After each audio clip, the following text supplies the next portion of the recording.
Hi, I'm Dr. Tim Clinton from the American Association of Christian Counselors. Family Talk is a listener-supported program.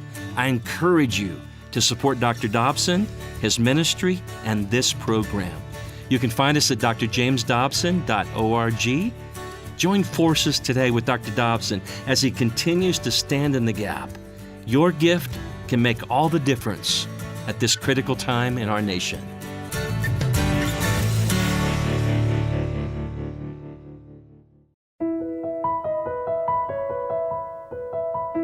Today on Family Talk. Welcome, everyone, to Family Talk, a radio production of the James Dobson Family Institute.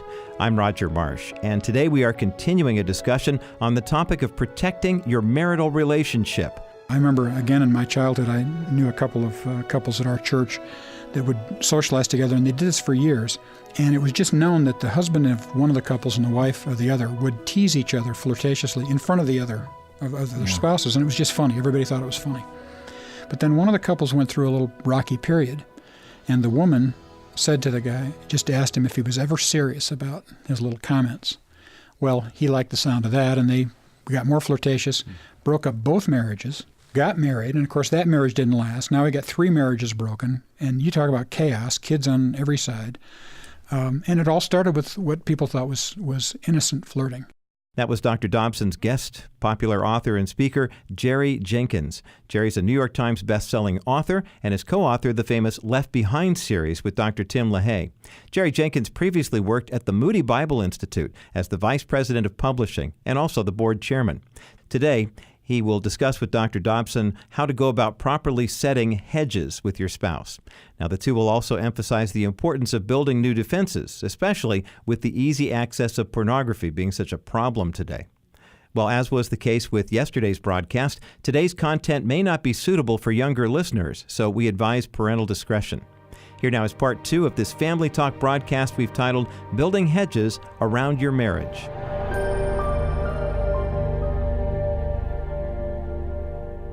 Well, the theme of your book, again, is hedges. It's building those protective structures around marriage so that you won't fall into grievous sin or adultery. Tell me something. How do you explain that to your wife?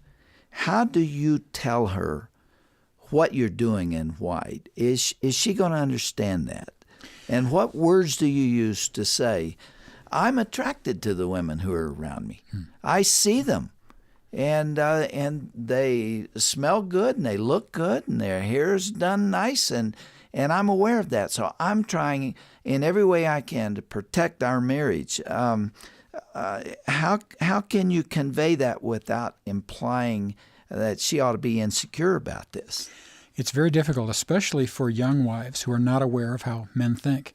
And I think what you have to do is really rehearse this and prepare and be prepared to give the solution with the problem. For one thing, you have to realize that you're really instructing someone who is not aware of how men think. And so you say, I have temptations and I have things that can bother my thought life. The point is I want to be faithful. I want to honor you. I want to honor Christ. I want to protect our reputations. And so here's what I'm going to do. Men know their wives, and when they might realize they're scaring them to death sometimes when they do this. But you really have to be open. And, I would much rather be able to say to my wife, even when I was a newlywed, I've been a Christian most of my life, and I'm mature, and I've arrived, and I'm above this, and I don't look at other women, and I got it all together. And especially as you grow older in the faith and you become, more of a public person in ministry, I would much rather stand in front of crowds and say, all this is beneath me, and it's disgusting how men look at women. Sorry, you got the wrong guy. I mean, I have to say, I'm still planting hedges, and I'll still, this thing that Paul writes to Timothy about fleeing youthful lust can be one of the most freeing things when you really think about it. In so many ways, men love to take on a challenge. If I'm an angry person, or if I'm a sloppy person, or if I'm a lazy person, I'm going to turn over a new leaf. I'm going to study. I'm going to read. I'm going to get motivated. I'm going to get up earlier. I'm going to fix this. We're not told to fix this. We're not told to stand and fight. We're not even told to pray about it. we're supposed to run. Run. We get to flee. So the temptation comes and I go, all right, I'm gonna look, but I'm not gonna lust, and I'm gonna do this, and you fail every time, and you go, here, I get to run, flee, head for the hills. It's very freeing to be able to say, I don't have to do this on my own. Would you agree, Jerry, that some of what we've been talking about in this explanation to your spouse, to your wife, depends on how you do it? Exactly. I am convinced that some men use that information to gain power in their wives' life. In other words, the saying, boy, there are a lot of good-looking women at work, and they flirt with me all the time. And what they're saying is, you better treat me right because I have other alternatives, and you got competition out there. So it's all in the way you do it. Now, you can convey insecurity to your wife very, very easily at that point. And you can do it very subtly. It doesn't have to be that overt, and yet she gets the point. And this is another one of my hedges. Is I think it's important to remind your spouse frequently that you remember your wedding vows and be specific. Sometimes I'll write on a card, it might be an anniversary or birthday or just any day card, keeping you only unto myself for as long as we both shall live. I want her to know I remember saying it. I'm still following it. It means a lot to me. And I don't think you can remind your spouse of that often enough. And divorce is so very, very common today. I'm not sure how people get around those vows as easily as they do. I'm not condemning everybody who's gotten a divorce. Some people are the victims of adultery, and the Bible does address that. But it does seem to me to be rather casual in many contexts. It is, and I think one of the problems is that these vows, even the phrase I used, keeping you only unto myself, it's got a bit of a King James language feel to it, and it's all part of the formality and the ceremony and all the things that go with that. And I've often said that I realize we're not going to hear this in a wedding. A pastor's not going to stop and say, now, do you realize what you just said? You just said you're not going to sleep with anybody else as long as you live. It would be tacky. You wouldn't want to hear that in a wedding, but that's the vow that gets broken. And since I wrote this book, I often get called from couples that we know who are going through trouble, and usually it's too late. Usually there's already been adultery. But I find that I tend to have, especially if I was at the wedding, I tend to be bolder. And I'll say, and usually, I'm sure you've seen this happen, people set aside their whole system of values to explain it. I was wrong the first time I got married. I was disobedient to God, but now he's brought this new person in my life. It's God's fault. You refer to that in your book as excuses. Exactly. And he blessed me with the new relationship. But I often say to these people, I was there. I heard you say this was something you'd never do. So let's at least say, put it on the table. You're breaking your promise. You're breaking your vow. Now, if you want to try to explain why, that's one thing. But let's call it what it is. I wrote about that in my book, Love Must Be Tough. And there are 3 or 4 almost inevitable things that people say when they get into an affair, because that's very guilt-inducing. I mean, that has to be handled in some way. And so they say, first of all, I didn't love you in the beginning. We should never have gotten married. So that turns it from an abandonment into a mistake. The second is, this is really going to be hard for you right now. I know that. I feel bad about that. But in the long run, it will be better for you too, because we have a loveless marriage. And then it's also better for the children. I know it's hard now, but you'll find somebody else. They get it all rationalized. And finally, I've prayed about it, and God told me that this is what I should do. I always say, when somebody says that one gets me by the throat. Wherever I am, when somebody tells me that, I physically move away from them 2 or 3 feet, and I'll say, in case God strikes you right here, I don't want it to hit me. And people know all this stuff. Sometimes it seems like we're telling them things they already know, but they just need to be reminded. And you say, how much do you care about your marriage? Maybe you've gone several months where you wonder why you ever got married and it's not as much fun as you thought it was going to be and it's boring and is this it? How about you being the one who commits yourself to starting over and saying, I'm going to woo my wife, I'm going to court her, I'm going to date her, and even if she doesn't respond at first, I'm going to do my part. I'm not doing it for her reaction, I'm doing it because it's the right thing. And then it will be reciprocated. I've heard people say that a marriage is an investment. You're going to get out of it what you put into it. If you invest time and everything in your wife, you're going to get that back. So often you were talking about, the flirting and winks and things like that. So often men save their best material for other people. Sure. Their funniest lines, their greatest stories. I think you just need to remind yourself, save that stuff. When you get home, tell your wife the stories and make her the. Even when you're in public, you like to impress other people. You're already married. Make your wife the object of your attention when you're telling the story. Let her listen to it. Other people will hear it. Jerry, say it one more time in case there's someone out there that doesn't believe it or hasn't really understood it. When you said that passion that seems all-consuming today will pass, it will not last. It never lasts. It doesn't even last in marriage. Marriage becomes a rock-solid relationship built on friendship and love for the Lord and commitment and many other things. But that breathless kind of excitement and enthusiasm is temporary because emotions are unstable. They swing back and forth. And especially it won't last if you don't fuel it and feed it. If you decide that it's a scary thing, and if it lasts too long, it'll turn your eyes from your own spouse. That's when you nip it, and it'll fade fast. What you don't want is to fuel it long enough for it to really cause a problem in your marriage. Someone said the grass is greener on the other side of the fence, but it still has to be mowed. Right. And sooner or later, you got to come back to reality after you've had your fling. That's the thing that always amazes me about people who leave a marriage, because of an adulterous relationship, and marry that other person. How do they ever trust each other? I don't understand that. It's like now this is true love. Before we made a mistake, now we found this, love greater than the cosmos.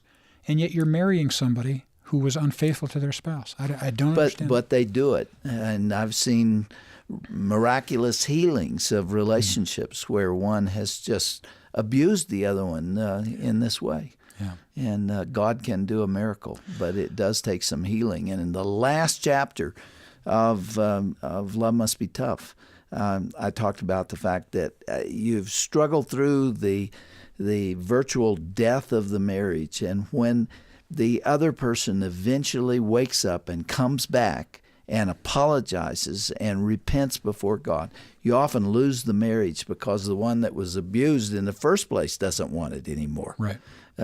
So it is really tough to heal those wounds, but it can be done. Those are other miraculous stories, and they're wonderful to hear. But boy, they're rare. And people who think they're going to do this for a season and then come back, they could be sorely disappointed. Yeah. I think you can always plant hedges. I've talked to couples where they've had sex before marriage, and then they feel bad about that and repent of that, and then decide they're going to remain pure until marriage. Some people say, well, what's the difference now? You're not virgins anymore. What's the difference? The difference is you call it what it is. You were wrong. It was sin, and you need to fix that before God. And then you honor each other by remaining pure and until you're married. You mentioned in your book that Christianity Today did a survey some years ago and found that 23% of Christian men had engaged in inappropriate sexual relationships. That explains why this book is so important. What makes it worse is those were pastors, 23% of pastors. Oh. And, the figure for the layperson is about the same. It's just shocking when you think about it. And sort of the bad news and good news about Hedges now is that it's more needed today than it was 12, 13, 15 years ago. Largely because of electronics and the internet and pornography. Let's get into that a little bit. We touched on it last time, but the internet is just all pervasive. You can hardly avoid it. Kids stumble onto it. How does a man who is very, very visual, and most of us are, avoid that? I think it's important when you're in a good frame of mind and when you want to protect yourself. That's the time to confess to your spouse that this can be a problem for you. It's so easy to find pornography on the internet, and of course, a lot of these sites want credit card numbers and stuff. So men will say, well, I'll never use my credit card online. I would never want anybody to find out I'm doing that. There's enough free stuff on there. You don't need to do that. So there are little things, and they sound kind of silly at first, but one thing I would never do is allow a teenage boy to have a computer in his own room where he can shut the door and watch what he wants. I would put family computers out in a central area, and where everybody can see the screen when you're seeing it. If they happen by, you don't have to close out of things. For a man, I think it's important to put these even parental guards on your own machine. I know people who are accountable to their wives about their internet use. There are programs that will actually record where you've been and can print it out for somebody else, send it to their computer, and say what sites you've been at. Men are involved in accountability groups where they just share these concerns. But I think mostly it's having that computer out where everybody can see it. Yeah. If you can hide behind a closed door, you can be in deep trouble. Yeah. You mentioned checking into a hotel. Mm-hmm. You typically tell the people at the front desk to block any pornography on your television set. A lot of the hotels now have that choice on the TV as well. It'll have adult channels, and it'll have a certain number where it'll block adult channels. If they have that, that's the first thing I do before I even hang up my clothes and unpack the suitcase. Get on that television, block out those. If they don't have it, then I tell the desk. In fact, I've had people at the desk say, "So I didn't realize there were kids with you." I say, "Well, just one big kid right here. Deal with me." There are all kinds of things on television, even on cable and satellite. There are things that you can get for very little money, and it's stuff that you could never see in your home before. I've talked to Christian men who have given me ideas for new Hedges since the first book came out. One puts a little sign over his television, little card, and it says, "I will set no unclean thing before my eyes." So if he's going to watch it, he's going to be also looking at that verse saying, "Well, I'm violating that as I speak." So whatever hedge you need, I say plant it. Well, let's review and tell us what those hedges are.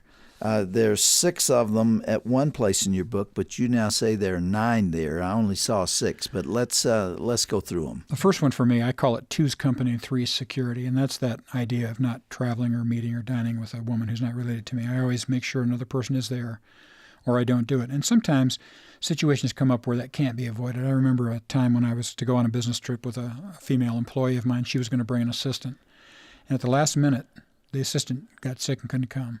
We had the plane tickets, we had the reservations. I called my wife. I said, "Here's the situation. If you want me not to go, I won't go. My plan would be we go. We're in separate places and that type of thing." And so there are occasions when you make exceptions and you just tell everybody, and it's all fine and good. And then should somebody talk to Diana and say, "I saw your husband with so and so," she would be insulted to think that they would think she didn't know that already. So. The next one. What you're saying is you don't want to be legalistic about it. You want to be reasonable. Paul called it a reasonable service. Yeah, and there are times when if you're going to speak somewhere and somebody to pick you up and the only person is a person of the opposite sex, again, I think it's, generally you might have a policy against that, but there are occasions when you're going to have to make exceptions. But it's the spirit of it. It's making sure that you're protecting yourself at all times. Billy Graham and his team have done this throughout his entire ministry. That's right, decades. I believe they called it the Modesto Manifesto. Isn't that what it was? Where I think that's right. He had this list of things that he would not do to put himself in temptation. You may recall I was privileged to work with him on his memoirs some years ago, and we were at a hotel. Just as I am. Yeah. Yeah. We were at a hotel in Fort Lauderdale one time, and his secretary actually sets up an office in her hotel room with fax machine and phones and that type of thing, and he's a couple floors away.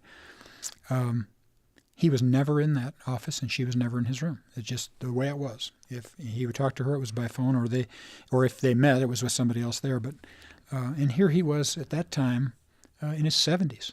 And still maintaining the policy because he didn't want to give anybody anything to talk about.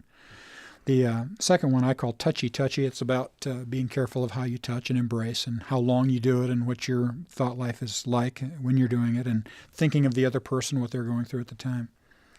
And then some compliments don't pay.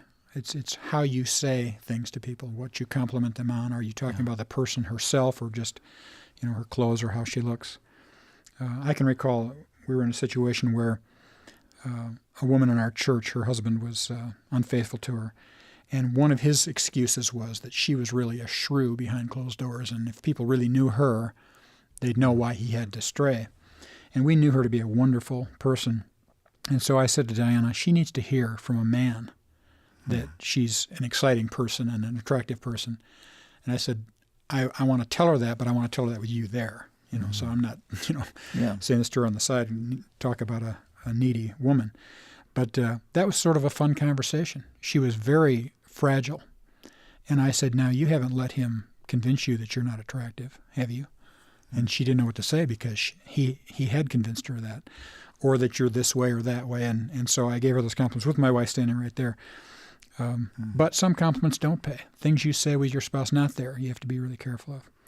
And then looking down the barrel of a loaded gun, that's talking about flirting and using suggestive comment, even in jest. I think it's just something to avoid unless you're flirting with your own wife.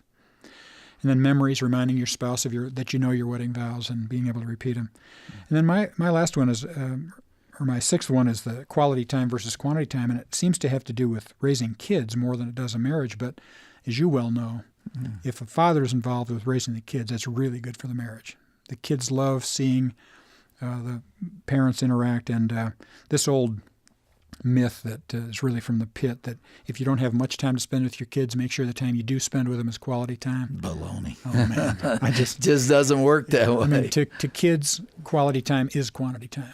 And it doesn't have to be anything deep or meaningful. It's just time, showing them that they're the priority. And I set a policy like that, Diana, and I set a policy that I wouldn't do any writing or work from the office from the time I got home from work until the time the kids went to bed.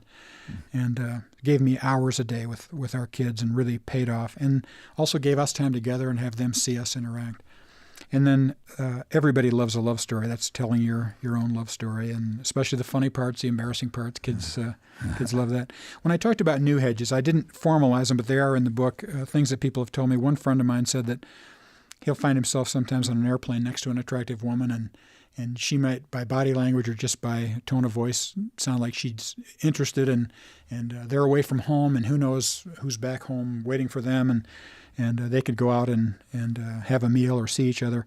And he said the first thing he does is pull his wallet out of his pocket and show the pictures. Show the pictures of the kids. And he says he can almost hear his kids coming off those pictures saying, "Thanks, Dad, for honoring Mom." And also the sign on the TV, that's another hedge. I will set no unclean thing before my eyes. And then the computer, putting it out where everybody can see it, putting the parental guards on there to keep you from going to sites like that. So every time somebody reads this book, they come up with more hedges that I could add. But your hedges will be your hedges and mine will be mine. Well, for a married man, a wedding ring is a hedge. It's a way of saying, I'm married, I'm spoken for. That's right. And I'm faithful. Well, Jerry, thanks for writing this book, Hedges, Loving Your Marriage Enough to Protect It. I love the subtitle there because that's really what it's all about. It's an act of love to restrict some of your activity and behavior and manner and speech in order to express your love for your wife. I think that's a great point, and it's appropriate that we put it right here at the end that my hedges are a gift of love to my wife. Mm. Well, in a manner of speaking, this book is your gift of love to marriages, and I think it's very, very valuable. I love the original edition. I was sorry when it went out of print, and here we are all these years later, and you have expanded it. Well, I recommend it strongly. Jerry, it's always good to see you. You're doing great work. You've had a tremendous influence on the Christian community and those outside of it. Your Left Behind series reached many people who don't know the Lord. I appreciate the ordination that's on your life and that you have kept your life clean. I appreciate it. And thanks for being with us. Thanks for having me.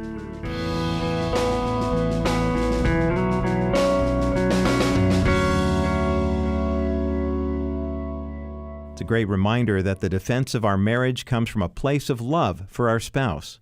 Go to today's broadcast page at drjamesdobson.org to learn how you can get a copy of Jerry Jenkins' popular book called Hedges. It's a must-read for couples planning to tie the knot soon, or maybe those who've been married even for decades. On our website, you'll also find a link for Jerry's ministry and his hundreds of other books. Simply go to drjamesdobson.org, click onto the Broadcast tab at the top of the page, and you'll find all that information. And be sure to join us again tomorrow to hear a classic conversation Dr. James Dobson had with Pastor Lon Solomon. They'll be discussing how we as believers can process brokenness and great loss. That's coming up next time right here on Family Talk. This has been a presentation of the Dr. James Dobson Family Institute. Hello, everyone. This is Roger Marsh. Here at Family Talk, we strongly believe in our rights as Americans to make our voices heard at the polls. That's why we're urging you to get out and vote in the 2018 midterm elections. Are you wondering how to vote on the key issues being decided in November? Well, visit drjamesdobson.org to download our voter guide to see where your values align. You can also show your involvement in this key election by requesting our sticker, Pray, Engage, and Vote. Call our offices at 877-732-6825 to receive yours while supplies last. The future of America depends on your participation this fall. So pray, be engaged, and cast your vote this November 6th.